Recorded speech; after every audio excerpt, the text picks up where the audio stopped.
अस्सलाम वालेकुम, मैं हूं Najam Alvi. You are watching my vlog channel. और डॉक्टर अब्दुल कदीर साहब के खिलाफ कोई कंपेन की जा रही है और ये साबित करने की कोशिश की जा रही है कि इस बड़े प्रोजेक्ट में जिसमें पाकिस्तान को प्राइड भी मिला उसमें डॉक्टर अब्दुल कदीर साहब का इतना हिस्सा नहीं था। डॉक्टर साहब, आप महसूस करते हैं कि आपके खिलाफ उस वक्त एक कंपेन हो रही थी और कौन कर रहा था? देखिए, मैं आपको बताऊं, बात खुली लगेगी बुरी लगेगी। मैं महाजर था, मैं न एथिशियन था, न मैं रावियन था, ना मैं जाट था, ना ये था, ना वो था।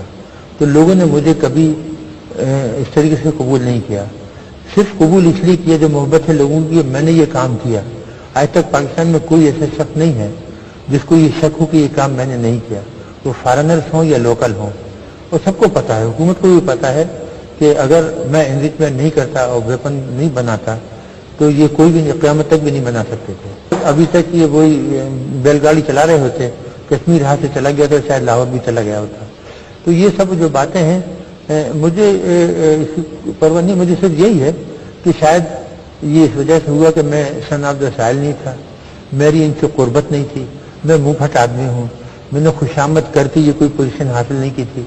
मैंने तो जब देखा मैं बाहर था, बहुत अच्छी पोजीशन पे था, आला मेरा मुस्तकबिल था, कि जब मुल्क को ज़रूरत पेश आई और मैं ये काम कर सकता था, मैं खुदगर्जी का इजहार नहीं किया। मैंने ये नहीं सोचा कि जी मैं यहीं बैठूँ, मुझे क्या पड़ी है, यहीं से बैठ के थोड़ी सी मदद कर दो, कागज़ भेज दो, करते हैं तो करें वरना जहन्नम में जाएं। नहीं, हमने अपनी कश्तियाँ जला दी, यहीं आ गए। हुक्मरान तबका जो है वो उनके लिए मैं खतरा हूँ, समझे, क्योंकि मैं मुँह फट आदमी हूँ, मैं गलतियों की तरफ इशारा कर देता हूँ, मैं टोंक देता हूँ। क्योंकि मैं यहाँ नौकरी ढूंढने नहीं आया था, मैं खुशामद करने नहीं आया था कि मुझे किसी किस्म का ओहदा मिल जाए या मैं कहीं ऊपर चढ़ जाऊँ या मुझे ज़मीन मिल जाए। तो मैंने इसलिए इस पूरे अरसे में 25 साल के अरसे में एक गज ज़मीन नहीं ली, 1 रुपया नहीं लिया। और जब मैं रिटायर हुआ 25 साल की सर्विस के बाद, तो मेरी पेंशन थी 4,467 रुपये। आज कितनी है? 25 साल के बाद इस वक्त 25,000 है। फिर वो बढ़ती जा रही है ना इन्फ्लेशन से, तो वो इंक्रीमेंट मिलते। तो आज आपको महसूस नहीं होता कि अगर आप करप्शन कर लेते, थोड़ी सी क्या करें, थोड़ी सी करप्शन कर लेते आप, तो हमारे खानदान में कभी नहीं हुआ। मेरे वालिद हेडमास्टर थे और वालिदा बहुत मजहबी थी, वालिद भी। हम कभी तसव्वुर में, हम भी तसव्वुर करना भी कि एक पाई खाओ तो इस तरह है जैसे कि अपनी मरी माँ का गोश्त खाओ, मैं यही कहता हूँ। अच्छा, आपको क्यों दूर रखा जा रहा था उस मोमेंट से, उस तकरीब से, उस वक्त से जब पाकिस्तान को प्राइड मिल रहा था 28 मई 1998 को? ये कोशिश की जा रही थी कि डॉक्टर अब्दुल कदीर साहब को पिक्चर में नहीं होना चाहिए। और क्योंकि हमारे ताल्लुकात नहीं थे ना हमारे घरेलू ताल्लुकात थे, न हम जुबान बोलते थे इनकी। हम तो जो जब से आए हैं वही उर्दू बोल रहे हैं जो जिस तरह बोलते हैं। तो इसके अलावा और तो रीजन हो सकता है। मैंने जो दे सकता था मुल्क को दिया ना, किसी और ने तो नहीं। डॉक्टर अब्दुल कदीर साहब के खिलाफ कोई कंपेन की जा रही है और ये साबित करने की कोशिश की जा रही है कि इस बड़े प्रोजेक्ट में जिसमें पाकिस्तान को प्राइड भी मिला उसमें डॉक्टर अब्दुल कदीर साहब का इतना हिस्सा नहीं था। डॉक्टर साहब, आप महसूस करते हैं कि आपके खिलाफ उस वक्त एक कंपेन हो रही थी और कौन कर रहा था? देखिए, मैं आपको बताऊं, बात खुली लगेगी बुरी लगेगी। मैं महाजर था, मैं न एथिशियन था, न मैं रावियन था, ना मैं जाट था, ना ये था, ना वो था। तो लोगों ने मुझे कभी इस तरीके से कबूल नहीं किया। सिर्फ कबूल इसलिए किया जो मोहब्बत है लोगों की, मैंने ये काम किया। आज तक पाकिस्तान में कोई ऐसा शख्स नहीं है जिसको ये शक हो कि ये काम मैंने नहीं किया, तो फॉरेनर्स हों या लोकल हों। और सबको पता है, हुकूमत को भी पता है कि अगर मैं एनरिचमेंट नहीं करता और वेपन नहीं बनाता तो ये कोई भी क़यामत तक भी नहीं बना सकते थे। अभी तक ये वही बैलगाड़ी चला रहे होते, कश्मीर हाथ से चला गया तो शायद लाहौर भी चला गया होता।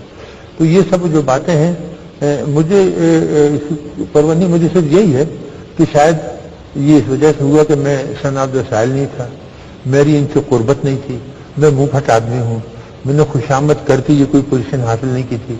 मैंने तो जब देखा मैं बाहर था, बहुत अच्छी पोजीशन पे था, आला मेरा मुस्तकबिल था, कि जब मुल्क को ज़रूरत पेश आई और मैं ये काम कर सकता था, मैं खुदगर्जी का इजहार नहीं किया।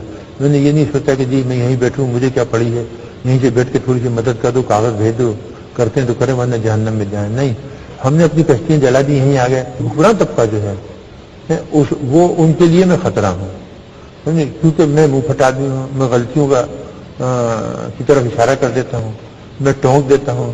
क्योंकि मैं यहाँ नौकरी ढूंढने नहीं आया था, मैं खुशामद करने नहीं आया था कि मुझे किसी किस्म का ओहदा मिल जाए या मैं कहीं ऊपर चढ़ जाऊँ या मुझे ज़मीन मिल जाए।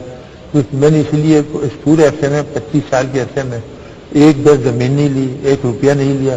اور جب میں ریٹائر ہوا 25 سال کی سروس کے بعد تو میری پینشن تھی 4,467 روپے. آج کتنی ہے؟ 25 سال کے بعد اس وقت 25,000 ہے. پھر وہ بڑھتی جا رہی ہے نا انفلیشن سے, تو وہ انکریمنٹ ملتے. تو آج آپ کو محسوس نہیں ہوتا کہ اگر آپ کرپشن کر لیتے, تھوڑی سی کیا کریں, تھوڑی سی کرپشن کر لیتے آپ, تو کم از کم آپ کے پاس پیسہ بہت ہوتا؟ ہمارے خاندان میں کبھی نہیں ہوا. میرے والد ہیڈ ماسٹر تھے اور والدہ بہت مذہبی تھی, والد بھی. ہم کو بھی تصور نہیں, ہم بھی تصور کرنا بھی کہ ایک پائی کھاؤ تو اس طرح ہے جیسے کہ اپنی مری ماں کا گوشت کھاؤ. میں یہی کہتا ہوں.